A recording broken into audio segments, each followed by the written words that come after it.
บายดีสวัสดีครับผม Hello everyone ขณะนี้ผมอยู่ที่วัดพุทธวาสที่เมืองฮิวสตันรัฐเท็กซัสประเทศสหรัฐอเมริกา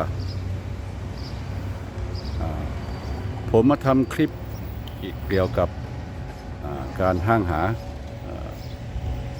บุญปีใหม่หรือว่าบุญสงกรานต์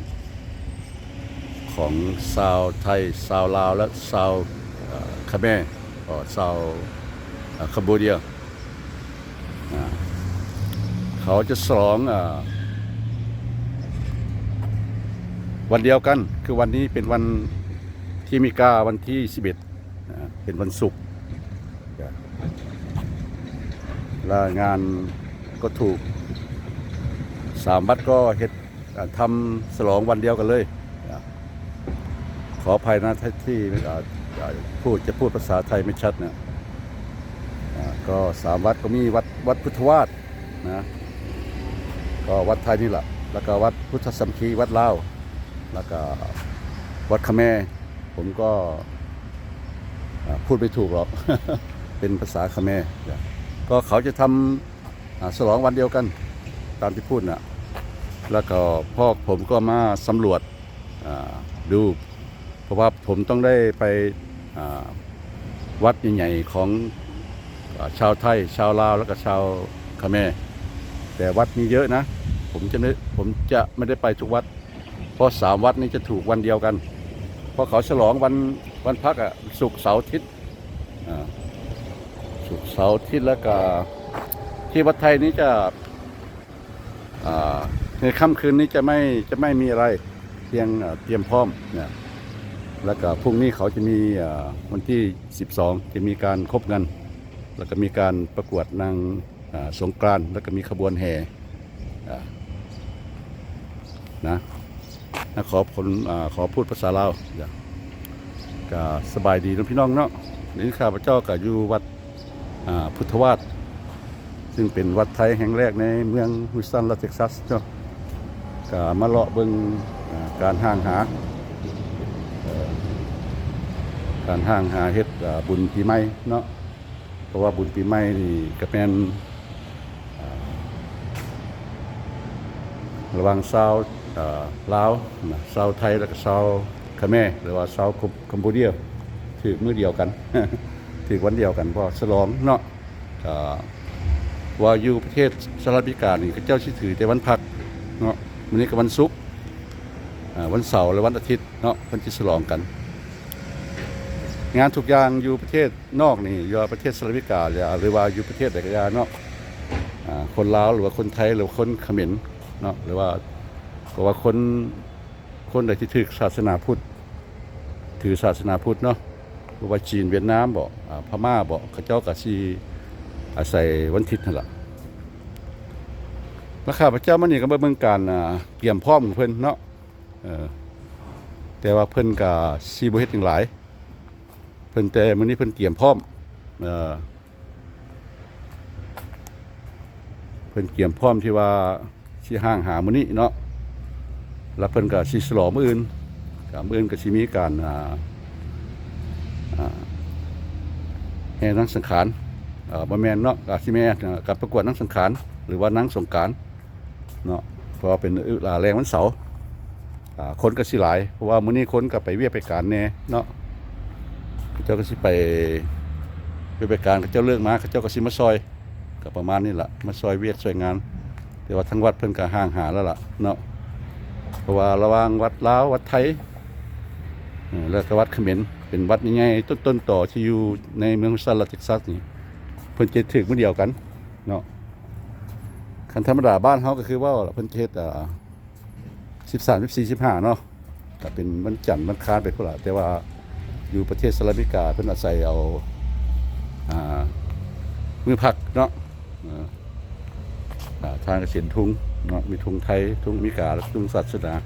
และก็ทุ่งรัฐเท็กซัสเนาะแล้วก็ทุ่งมิกาเนาะเพิ่นก็ห่างหาเนาะห่างหากันก็ประมาณนี้แหละ แต่อันนี้ก็เป็นโบสถ์เพิ่นเนาะเป็นโบสถ์เพิ่นแต่ว่าข้าพเจ้าก็สงสัยอยู่เป็นอย่างเพิ่นผู้มียอดโซฟาเนาะผมไม่เข้าใจว่าทำไมวัดชาวเขมรและชาวไทยเขามีไม่มียอดช่อฟ้าเหมือนวัดลาวนะหรือที่ประเทศไทยประเทศลาวไทยนะผมก็ไม่รู้เหมือนกันบอกผมด้วยนะครับถ้าใครรู้นะเนาะเขาเจ้าก็ห่างหาอันนี้ก็จะเป็นศาลาแล้วก็เป็นสิมน้ำกันเลยเด้อเพิ่นเด้อมานั่งเด้อว่าศาลากับสิมนี่อยู่บนเดียวกันเลยเนาะเป็นเซสชั่นต่างกับวัดลาวหลายวัดเพราะวัดลาวนี่เพิ่นก็มีสิมต่างหากมีศาลาต่างหากข้าพเจ้าเคยเฮ็ดคลิปออกไปแล้วเดี๋ยวไปพ่อกันมื้อแลงเนาะเพราะว่าข้าพเจ้าต้องได้ไปทุกวัดเพราะว่าเขาเจ้าเฮ็ดมื้อเดียวกันI had to go to every temple the big temple of the Lao Thai Cambodia temple I cannot go every temple that's why I'm here at the Wat Puttawat it's a big temple in Houston come look at observe them to pray prayer for the New Year because Lao Thai and Cambodia New Year is do the same day they start today April 11 they will celebrate like 3 days April 11 12 and 13 they have too many activity here but not tonight tomorrow they start like selling the food and some activity like dancing and Miss Songkran patient competition and Sunday we have like parade and and do like culture traditional like tak bat and then they we sing the old people and the monk by pour the water play the water you understand that because in Lao culture traditional or Khmer or Thai they call like water festival ก็เป็นวัดที่สวยนะเป็นวัดที่สวยผมก็มาทุกครั้งที่มีงานเมื่อก่อนจะเป็นวัดที่ไม่โตแต่เดี๋ยวเขาคนชาวไทยกับชาวลาวก็ช่วยกันนะเพราะว่าช่วยกันซื้อดินออกมาเนาะแล้วก็มีวัดที่กว้างขวางแล้วเป็นวัดตัวอย่างหรือว่าเป็นวัดแรกๆของชาวไทยก็ประมาณนี้ครูบาอาจารย์ก็ทำงานหนักเพื่อเตรียมฉลองปีใหม่พรุ่งนี้ and after พรุ่งนี้สงกรานต์เฟสติวัลวัดพุทธวาส Houston April 12 and 13 2025 you see that right เนาะคุณจะเห็นเนาะสงกรานต์เฟสติวัลวัดพุทธวาส of Houston April หมายความว่ามี12-13 เมษายนนะปีนี้วันนี้ที่11ของเมษายนก็หมายความว่าวัดคาแมนวัดบุตรวาดวัดไทยนี่จะไม่ทำอะไรในค่ำคืนนี้นะเป็นค่ำคืนของที่11เขาจะเริ่มทำพรุ่งนี้ที่22after พรุ่งนี้ที่23นะ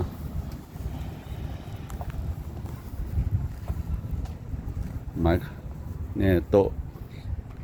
นี่เขาจะมีการขายอาหารนะแต่ไม่ใช่วันนี้นะพรุ่งนี้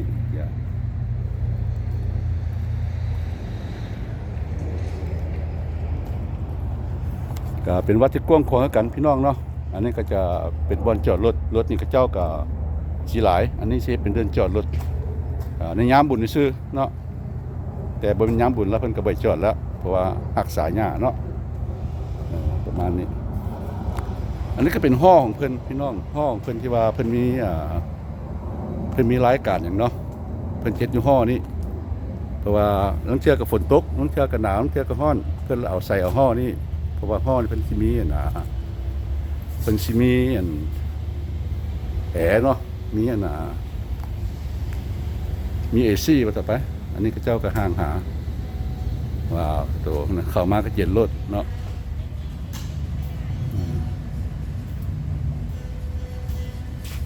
เพราะว่าบุญปีใหม่นี่เขาเจ้าเอิ้นสงกรานต์เด้อพี่น้องเด้อก็โชคดีปีใหม่หั่นล่ะก็มี FC ผู้นึงเราสับสนกันว่าบุญปีใหม่ลาวบุญปีใหม่ไทยหรือว่าบุญปีใหม่เขมรมื้อเดียวกันบ่ฉลองอันเดียวกันบ่คุณจิรวัตรเขาเจ้าก็สงสัยอันนี้ครับเจ้าได้อธิบายเพิ่นแล้วเนาะเพราะว่าบุญปีใหม่ของไทยเขาเจ้าเอิ้นสงกรานต์เนาะสงกรานต์นี่จะแสดงวันพรุ่งนี่ไหมขอบคุณครับแปลว่าเขาเจ้าก็สิมีการแสดงเนาะศิลปะนี่งามดีเขาเจ้าสิฉลองมื้ออื่นเนาะของแรงมื้ออื่นแล้วมีประกวดนางสงกรานต์ไหมมีนะแล้วมีขบวนพาเหรดไหมโอเควันไหนอ่ะวันอาทิตย์ไหมพรุ่งนี้กับพาเหรดเหมือนกันเลยแล้วซันเดย์เลยโอ้ทำบุญกันตักบาตรนะโอเคขอบคุณครับเนาะกาจะแจ้งไปแล้วพี่น้องเนาะมือเขาเจ้าเช็ดมือเดียวเนาะก็หมายความว่ามีการเฮพาเหรดเนาะมีการประกวดนางสงกรานต์หรือนางสังขารแล้วก็มีดนตรีเนาะกับวันที่เขาเจ้าก็สิมีตักบาตรเนาะตักบาตรก็เฮ็ดแบบเดียวกับมือกับวัดเขมรเนาะวัดเขมรเขาเจ้าก็ไปมาแล้วนี่เขาเจ้าก็สิมีเจิร์สกรรมการนะเจิร์สนะกรรมการข้างในนี้เย็นมีเอซี่ครับฉะนั้นล่ะเขาถึงมาทำกันที่สโมสรเนี่ยนะจะมีเอซีจะไม่ร้อนถึงศิลาแปลว่าไงเขาว่าบุญสามวัดใหญ่นี่เฮ็ดพร้อมกันนะพี่น้องเนาะ11 12 13แต่ว่าอยู่วัดไทยเขาเจ้าสิฉลองแต่ที่12 13ฉะนั้นมันเสาร์กับวันอาทิตย์2มื้อมันเขมรวัดเขมรก็เฮ็ดแบบเดียวกันเนาะจะฉลองวันเสาร์12 กับ 13เท่านั้นแต่วัดลาวเขาเจ้าจะเฉลิมฉลองเต็มมื้อแรงนี่ไปเนาะก็ไปพบกันที่วัดลาวมื้อแรงเนาะก็ประมาณนี้ไปพบกันมื้อแรงก็ที่เขาเจ้าก็ห่างหากันเนาะ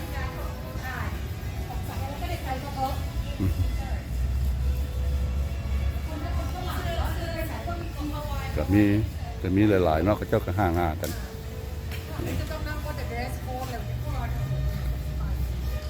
ก็มีรางวัลเขาเจ้าก็มีการให้รางวัลกันยกสลากรับโฟติเกตเนาะก็ติเกตหนึ่ง$3เนาะ2เกต$5แล้วก็สิมีไพรส์แบบนี้เนาะโอเคthey do have like a raffle ticket here.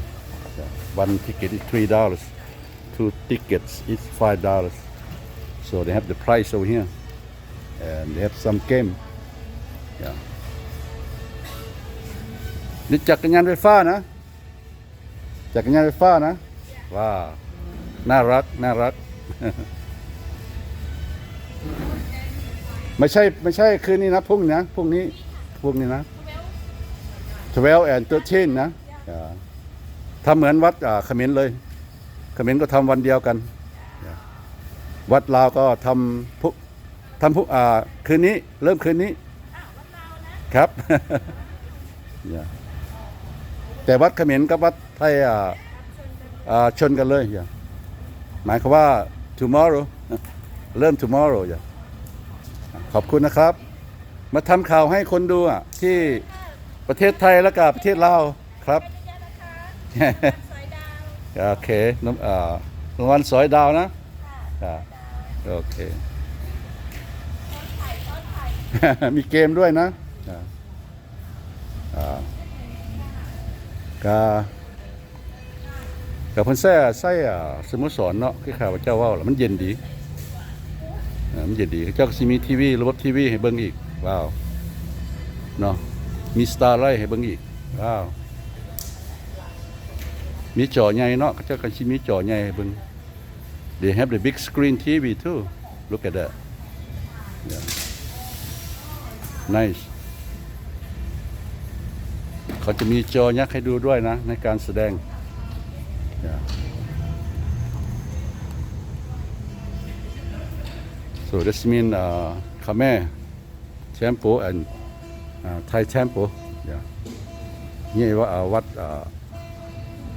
พุทธวาส yeah is the first Thai temple in Houston Texas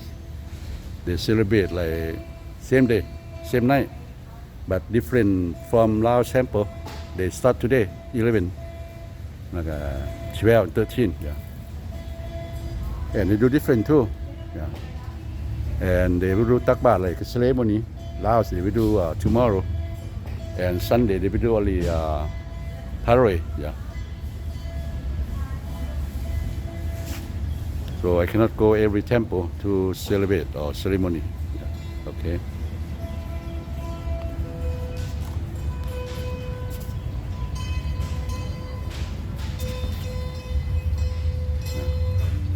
you see like Songkran Festival you see like Songkran Festival 2025 Wat Budawat of Houston yeah.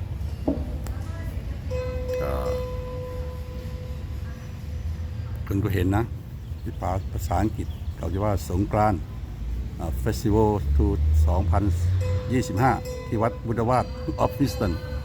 นะครับผมเนี่ย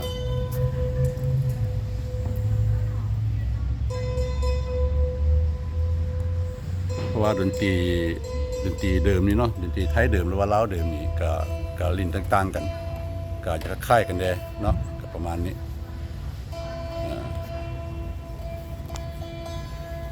น่าจะเป็นครูฝึกนะ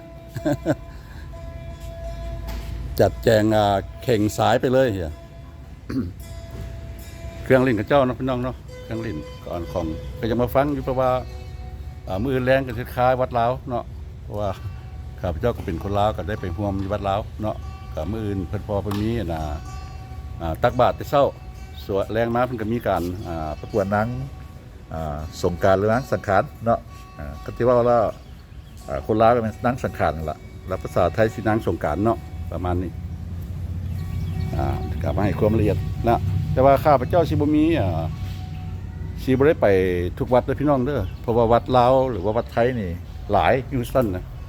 หลายแต่ว่าไปบ่ได้ทุกวัดเนาะเพราะว่าก็ไปแต่วัดยังไงพอทางกับพวกหลังวัดนี่เพิ่นก็เจ้าก็บ่เฮ็ดพร้อมกันเนาะก็ได้เฮ็ดไปแล้วเมื่อวานนี้ข้าพเจ้าเห็นอยู่รัฐอาริโซนาอยู่เมืองฟินิกซ์เนาะก็เจ้าก็ฉลองไปแล้วมือที่แล้วนี่เนาะ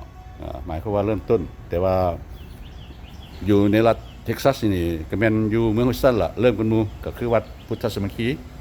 แล้วก็วัดพุทธวาสแล้วก็วัดเขมรเนาะขอโทษพี่น้องว่าข้าพเจ้า pronunciation ของประเทศเขมรบ่ได้เด้อขอโทษหลายๆประมาณนี้ท่านที่เห็นเนาะจากความห่างหาของแต่ละวัดแล้วแต่อาจารย์เพิ่นจะมีหลายบ่สลายครูบาอาจารย์อยู่วัดไทยนี่ก็มาจากประเทศไทยเพิ่นล่ะเนาะวัดลาวคือกันเพิ่นก็นิมนต์มาจากประเทศลาวเพิ่นล่ะเนาะก็สิมีหลายศาสนาพุทธเนาะบ่ว่าจีนบ่ว่าเวียดนามบ่ว่าพม่าบ่ว่าอินเดียก็มีแต่ว่าฉลองปีใหม่แล้วก็มันมี3ชาติหั่นล่ะลาวไทยแล้วก็เขมรเนาะหรือ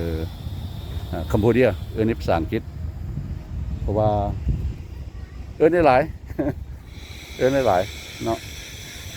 เขมรกัมพูชาเนาะได้หลายก็ประมาณนี้พี่น้องเด้อให้ท่านได้เห็น อันนี้เพิ่นก็มีโรงเรียนอยู่วัดไทยนะข้าพเจ้าก็ได้มีคลิปไปแล้วท่านสามารถเสิร์ชได้ข้าเป็นคนไทยอยู่วัดบุตรวาดเนาะวัดบุตรวาดโหยากหรอกพี่น้องอยู่อเมริกาเนาะเสิร์ชก็เห็นแล้วล่ะเนาะประมาณนี้เจ้าก็เปิดเพลงไทยเนาะเพลงป้อนขอบคุณนะครับ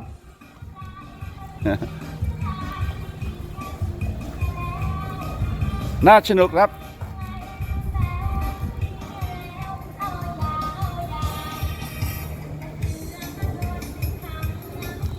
ก็ประมาณนี้นะพี่น้องเนาะก็เจ้าก็ห่างหากันนะก็เจ้าเพลย์แพร่เนาะอย่าเตรียมพร้อมพอวันพรุ่งนี้นะก็ขอขอบคุณที่เข้ามาชมนะครับอย่าลืมกดไลค์ให้ความเห็นกดติดตามและกดกระดิ่งนะครับผมโชคดีปีใหม่ในวันสงกรานต์ครับก็โชคดีปีใหม่ด้วยพี่น้องเด้อโชคดีปีใหม่สบายดีปีใหม่สุขภาพแข็งแรงเนาะทุกคนgood luck everybody for Laos Thai and Cambodia New Year ท่านเชื่อบ่าว่าวัดนี้น่ะลูกของเจ้าสวิตนะมาเยี่ยมเยียนที่นี่นะแล้วก็มาปลูกต้นไม้2 ก๊กนี้นะ